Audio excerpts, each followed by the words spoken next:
We all have stories, every single one of us. From the highest of the high to the lowest of the low, we all have stories. Exploring the world for the greatest stories of all time. Hello and welcome. You're listening to the Aron O'Dowd Show. The Aron O'Dowd Show. Our soul is the screen upon which we project our dreams. What's your story? Morning, good evening, good afternoon, everybody! Oh, that's that time of the day again where it's the Aron O'Dowd Show. Make sure you like, subscribe, and smash that like button like with a hammer, and boom! We've got an amazing guest as always. From film to radio to the military, he grew up with a family who... His father was a director, mother was an actress, brother was a stuntman, and wow, he's a radio presenter, and he's all about relationships. His name is Joseph Roth. Hello, welcome to the show, Joseph. How are you doing? Hey, Aaron. Nice to be here. Thank you. You're very welcome. Joseph, you've had the glitz of Hollywood, the discipline of military, the pizzazz of radio. Tell us, what was the biggest lesson you learned in all that experience? Aaron, I would say the biggest lesson I have learned is that you've got to try things that you're afraid to do. You got to get out there and put yourself out, let people get to know who you are, what you can do, and try things. And even though that you're not good at it yet, or you may not have very much success, you just get out there and do it. And that's what happened to me when I got into the movie business. My brother was a special effects man. I had just graduated college, and I didn't know what I was going to do with myself. And he said, why don't you come on down to Universal Studios? There's all kinds of jobs right now. And there were. Back then, things are different now. But back then, all the sound stages were full. They were actually renting out additional sound stages at other studios because we had so many shows going on. And I got hired into the special effects area, which was would be a dream for anybody. And I just kind of lucked in. But they put me on, and this is a long story, don't mean to take up too much time. No. But they put me on what was called the special effects truck, which was a truck that had all the misfits we were guys that were green, didn't really know much about the studio business, motion picture and television business. And we had a guy that would scream and yell at us all day long as we were going to set to set to set. One minute would be on a show like The Rockford Files. The next minute I'd be on a show like Little Women. These are shows back in the 70s, so some of these shows were before your time probably. But we would just go around and set up snow scenes or fire scenes or rain. Those all had to be on cue according to what the director wanted. And you learn fast, but it was a great education. And the reason why I brought that up is because if I hadn't gone out there and tried to do something that I knew I was not good at and had no experience in, I never would have gotten where I was. And you talk about an unusual job doing things from moving airplanes to starting fires to snowing in entire streets. It was a very, very unusual job. As someone grew up with a family in the industry, it must have been second nature to you in some way. Well, no, my parents, my father was a director and what they call a drama coach. Today they would call him an acting coach. And they were more into the theater. They didn't do as much studio work as far as television and movies. My mother was an actress and she did plays and she directed as well. And my father would direct plays, but mostly he had students. If you're familiar with the Mary Tyler Moore Show, there was a gentleman by the name of Ted Knight that was played Ted Baxter on that show. He's a crazy news guy. He would come over for lessons. My dad was incapacitated. He couldn't walk very well. So people would come over to our house and you never know who would be there. But no, they weren't really involved with that. My brother John, he was the one who got into the studio business early age and was working. When you work for the studios out here, you belong to a union. And I was in Local 44, and so was he. And that enables you to go from studio to studio to studio. So you might be working at 20th Century Fox for a week, and then that you get laid off. That happens all the time. And then you might go to Universal from there. The studio would call, I mean, the union would tell you, hey, we've got another job. Would you be interested? So no, they were basically two separate entities, my parents and my brother and I. And so you're working in the studio after college. Tell us about how you got into the military. Well, the military was an accident, as it seems like most of my life was. The thing of it was is that I've been in sales for a long time. After I left, this is a long story, but I guess you're asking, so I'll tell you. Um, After the studios, I wanted to find something that was more concrete, that was more regular. Because when you work for the studios, you might work for 6 months straight, working 12 hours a day, and then be laid off the next day. I had a family.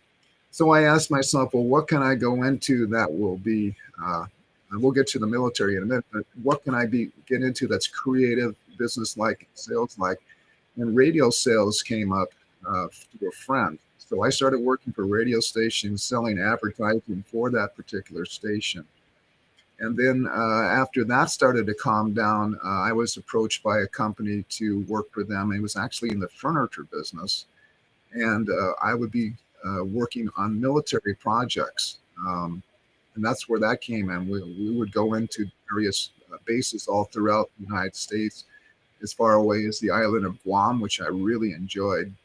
And we would set up huge furniture systems for major projects that the military was involved with.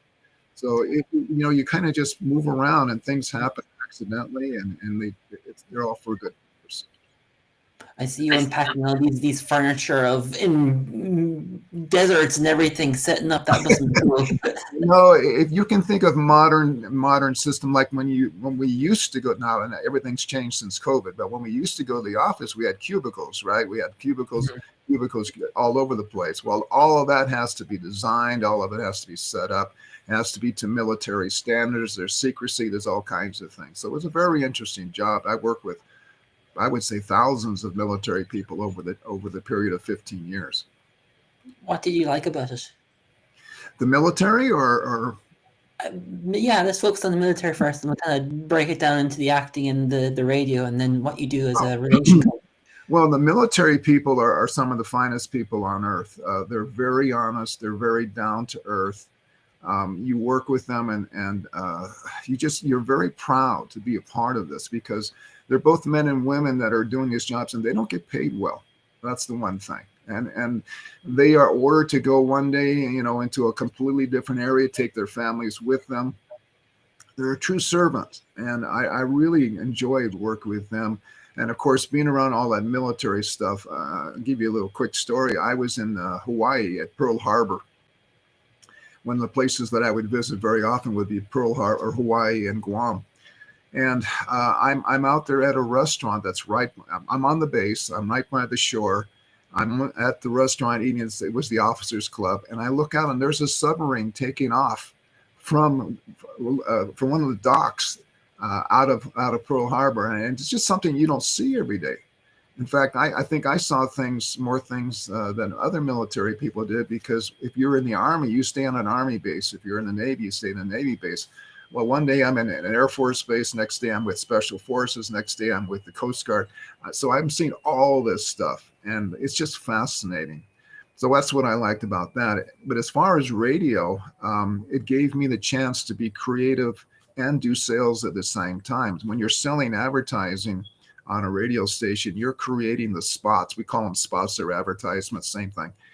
And I got to voice a lot of those. And then they asked me to do a radio show, and I did that for 4 years. And I'm still doing radio now. I'm on once a week on Saturday on a radio show here in Los Angeles.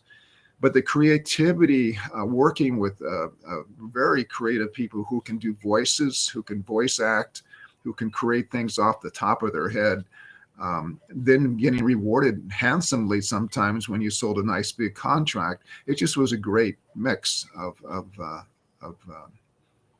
different things that you had to do for the radio station. So it's like I said, you kind of work in things, you try things. I was new to radio.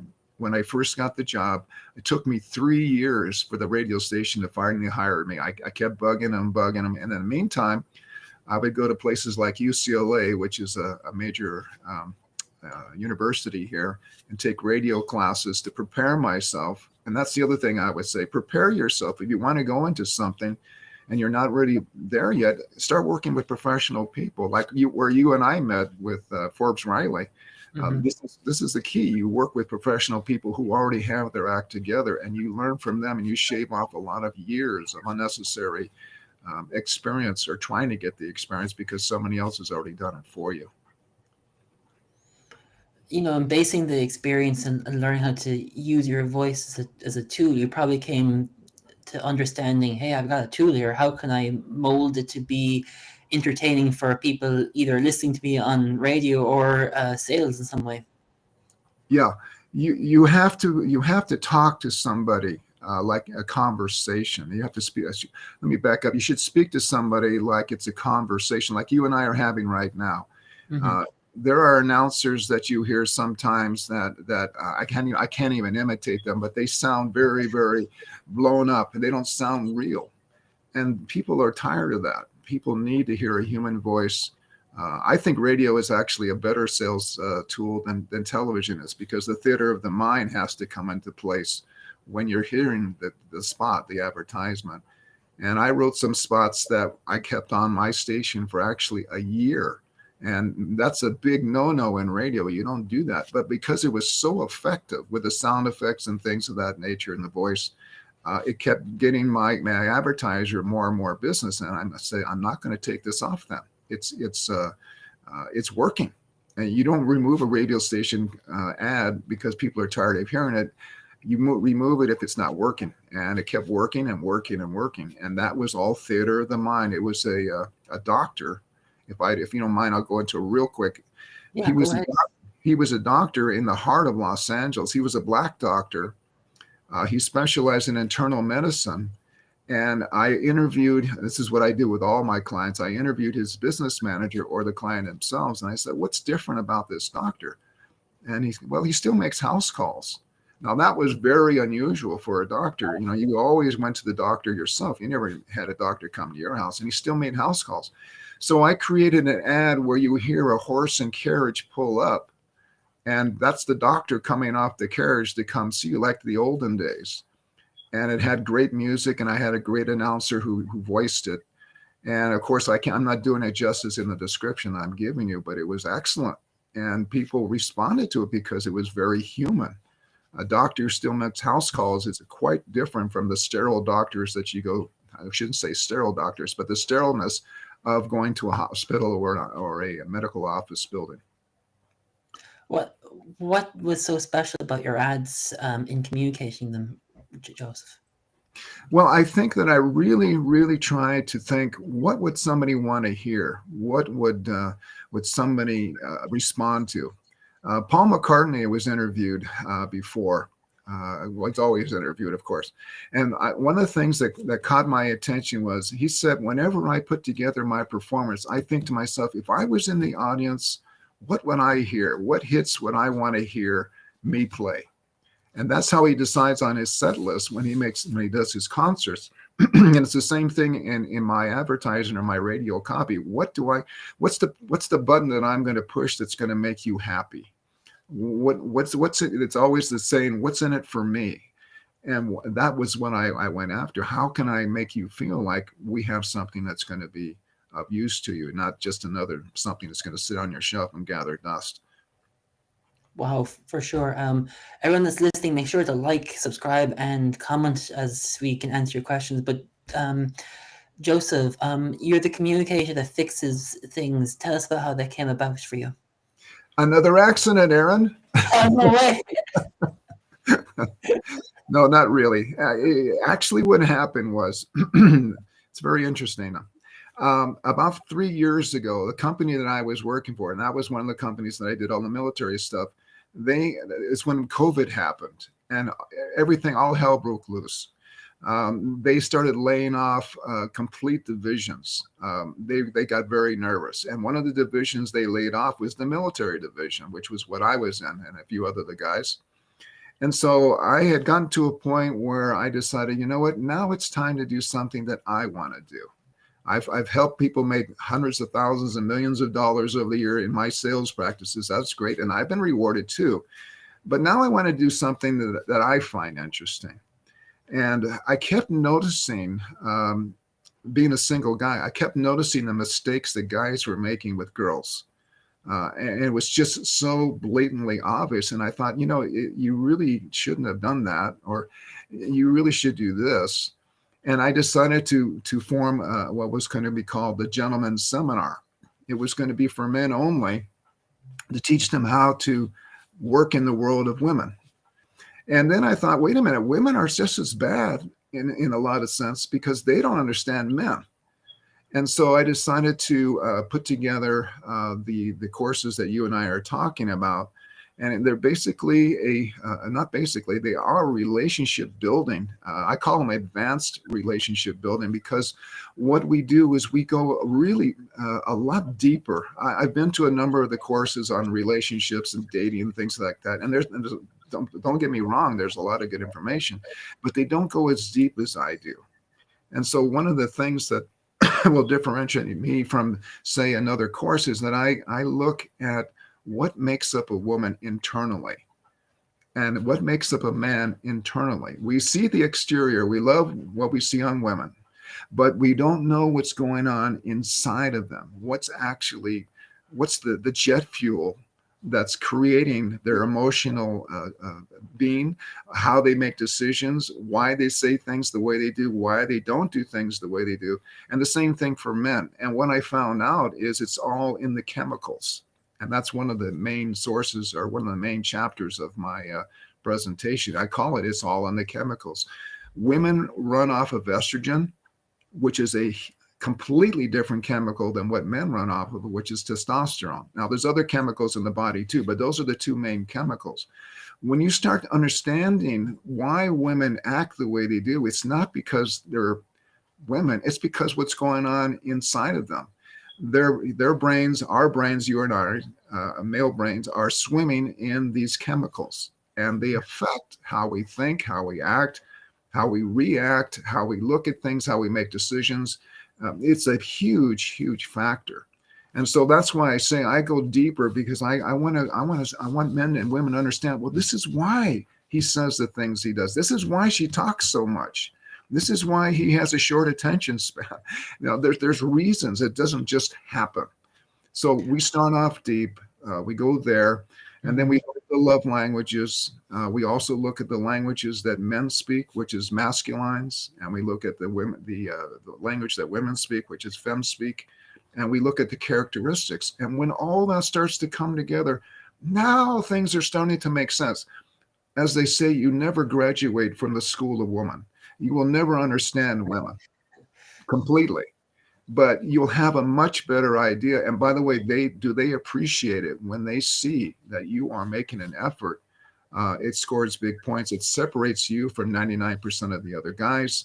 If you're single and if you're looking to meet girls, if you know some of these things, and I'm not talking about pickup lines. There's lots of people on YouTube that have these shows that talk about pickup lines. I'm not talking about that.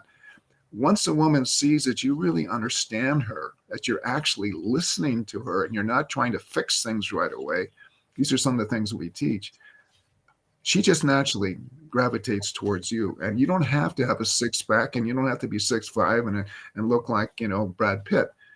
It's amazing what women will put up with as long as they have these other characteristics that are coming from you. Were you searching for this in your life, Joseph, to enhance your own personal relationship? In my own personal relationship? Yeah, because what we do is what we're searching for an answer for ourselves. I wonder, was that something you were searching for yourself? Yeah, I mean, I wouldn't be much of a teacher if I didn't have my own personal views on what I want for myself. And that's the other thing. The beauty of this is that I do tons of research. I've probably put in hundreds of hours of research now, and I'm finding out all kinds of different things. And now I have a better idea of what I need in a woman. The caveat, though, the bad part of it is now I'm very picky. and women should be picky too, by the way. There are one of the things that I teach in the class is that there are relationships that you should not get into, and how to figure out which relationships you should give a shot at, because you do have to give it a shot. You're not going to know right away. But there are relationships that you should definitely stay away from, just from a couple of red flags that come up. And Aron, by the time you're 25, 30, you don't change your spots. You stay pretty much the same. So if you see a pattern in somebody that is not going to work for you, don't think that you're going to change them. I'll get back to where I am too, but there's a comedian, I forget her name now, and she says in one of her jokes, she says, when men see red flags in a woman, they run for the hills. When a woman sees red flags in a man, she says to herself, I can fix that. And I have told this to several women, and they crack and they said, you are exactly right. And it's true.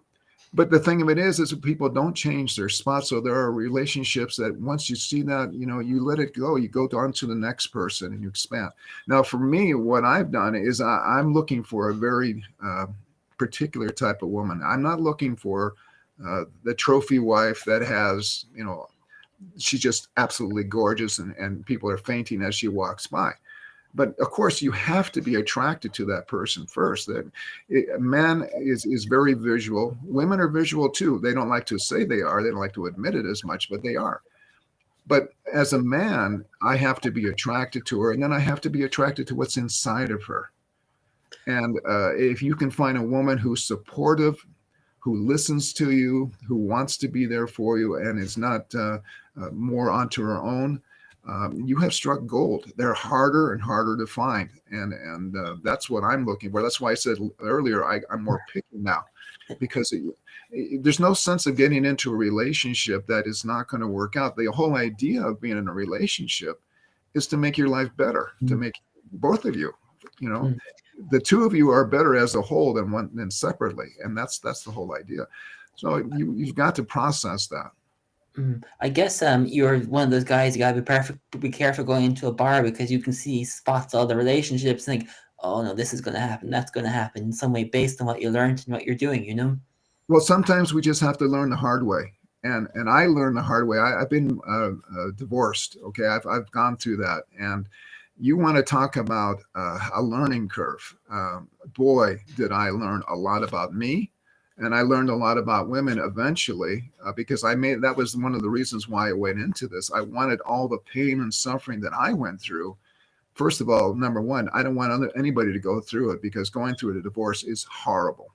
And number two, I wanted all that pain and suffering to account for something. Once I leave this planet, I won't be able to do that. So if I can prevent a divorce or you getting into a bad relationship or fixing a relationship, whatever it is, then all this pain and suffering that I went through is going to account for something. And that's really something that's very important to me. Bar the relationship and having someone that you love, what else is important to you? I'm sorry, say that one more time. Bar the relationship and looking for a partner, what else is important for you and important to you? See. You mean in life in general? Yeah, like what fires Joseph in his internal world to do what he does, kind of thing, Aron, I do this exercise at the end of my presentations, and you're going to have to imagine with me.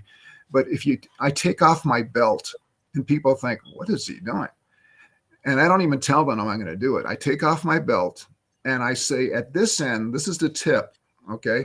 This is where this whole belt is going to represent your entire lifetime. The tip is where you were born. The end of the other side of the belt is your belt buckle. Naturally, that is where you pass away. That's where you're no longer around. I want you to imagine that you take your hand and move it down that belt line to about where you are in age. And if you're about halfway through your life, then you will be putting your hand on halfway along that belt. If you're beyond halfway, like some of us are, like me, you're going to move it on further over to the belt buckle, which is where you are no longer here. That puts in perspective how much time you have left to do what you want to do. Do you want to host a radio show like Aron? Do you want to do things like I do? Then you better get on it, because you have a set amount of time left. And that's assuming, Aron, if you still have your health, because you could still be alive. Give you an example. My brother had a heart operation. His doctor said, we need to operate because you've got a blockage and you're not going to be around much longer if you don't do it.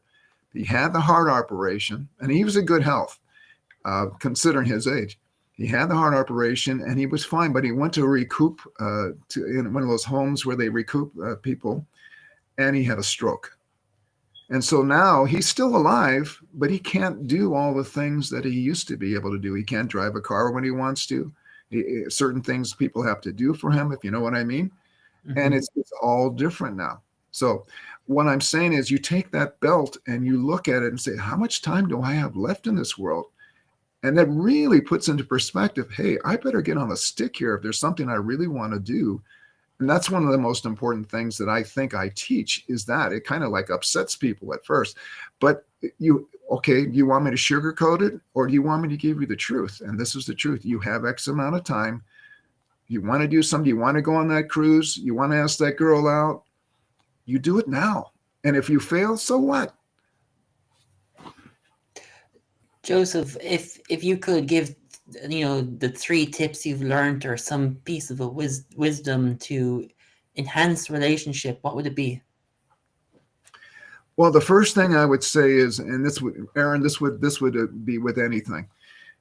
Men were never trained to understand women. Women were never trained to understand men. Think about that. We're going all the way back to the beginning of history, to Adam and Eve. Nobody has ever really concentrated their efforts to train a man or train a woman to understand the opposite sex. You might get tips from your mother, your brother, the locker room, which is not a good place to get tips, by the way. But you're not getting a concentrated view. And that's one of the, you asked me about the military earlier. One of the reasons, or one of the things that I found so fascinating about the military is they train the heck out of you. They really do. And it's called boot camp for a reason. They assume that you don't know how to brush your teeth, that you don't know how to make up your bed, you don't know how to take care of your rifle. They assume that you know nothing. And that's the first thing that I would say most men and women need to understand. You really don't know the opposite sex. You've been given a couple of clues here and there. And of course, some of the older folks have more experience, and that's great. But has anybody ever really sat you down and explained to you why women do the things they do, why men act the way they do? How can you talk to them so that they are on the same language? So that would be number one. Number two is, you have to realize that there's 2 different languages going on. There's femme speak, that's what women speak, and the masculines. And they are not the same. They are 2 different communications. They're like 2 ships passing in the night. You might both speak English or Spanish or whatever the language is, but that's as close as it gets, bro. You're not really speaking her language. She's not really speaking your language. You have to have what I call a translator or a bridge. And that would be somebody like me that trains you to understand what is she really saying with that. Women will say, I'm fine. And you ask them, is everything okay, babe? I'm fine. No, they're not. There's all kinds of things that they could be really underneath. And the same thing for men. So if you start understanding that there's 2 languages, then you know that somebody has got to be a bridge or a translator. If you go to a foreign country, now I've gone to several foreign countries, but everybody speaks English pretty much. It's not a problem. Well, let's say that I went to Africa, and there was a group of people that spoke no English at all. How successful am I going to be with those people ordering food? Where's the bathroom? Give me a taxi. How am I going to communicate? If I don't have a translator, I'm in big trouble. And quite frankly, men and women don't understand. They are in trouble. They don't have a translator that helps them communicate. And that's where I come in, and that's what we do. And that's what's so fun, because the light starts going on in people's mind. Oh, now I see why she feels that way. Now I understand why he got so upset when I didn't show him respect. And by the way, there's certain things that are etched in stone. Men have to have, before they have love, their number one need is respect. Women, their number one need is love. And when you tell a woman that men need respect more than love, they don't understand it, because that's not where they're coming from. They come from love. He needs respect. Number 2 is love, or 3 even. So these are some of the things that I feel that people really need to understand. And once you do, then things start to even out a little bit. Are they going to be perfect? No, we're totally imperfect. And as I said, you never graduate from the school of woman. They're very, very complex things. Joseph, where can people find more about you to understand and to experience if they're having anything, relationship problems, or want to enhance their relationship anyway? Oh, thanks. Thank you for asking. Yeah, I have a website. You see it there on the screen, it looks like, and it looks like you put up the Q. Glassslippercommunications.com. It's a long one, glassslippercommunications.com. If you forget, just think of Cinderella. The whole idea behind it was that a man must walk in the shoes of a woman, and a woman must walk in the shoes of man to really understand what's going on. And that's where the name came from, glassslippercommunications.com. And while you're there, I have an ebook that you're welcome to download. It's called Thought Starters, and it's got a lot of good information about relationships. It also has some great just life in general information. And then from there, we can book an exploratory call. I have a separate email address. It's tony@glassslippercommunications.com. You can contact me, and if we want to talk about doing a summit or speaking or one-on-one. I don't really do one-on-one so much. What I do is more class type of things, or things like this with you. Excellent, Joseph. Man, thank you so much. We spent hours talking about you and what you do and so on, and thank you so much. Well, thank you, Aron. I can't believe it's already over with. So, and thank you to your producer. He's a great guy. There we go, everybody. Remember, like, subscribe, and smash that like button and comment, because your opinions matter most. But hey, just shows you from, being on stage, being on the microphone every week, and now he helps people be educated and their translator of what makes the love go on between the man and the woman, and the kind of the middle of the Venn diagram. So make sure to tune in every Tuesday at 4 p.m. UK time, 11 a.m. Eastern Standard Time, to hear some incredible guests to figure out who, what, where, why, when, and what makes them the superstar. And remember, you rock on and take care. Chat soon. Thank you for listening to the Aron O'Dowd Show, where the world's best stories are told.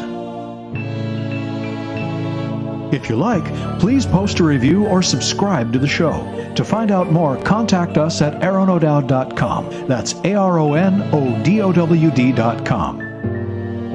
We're always ready to share another magnificent tale from the world's best storytellers. So stay tuned.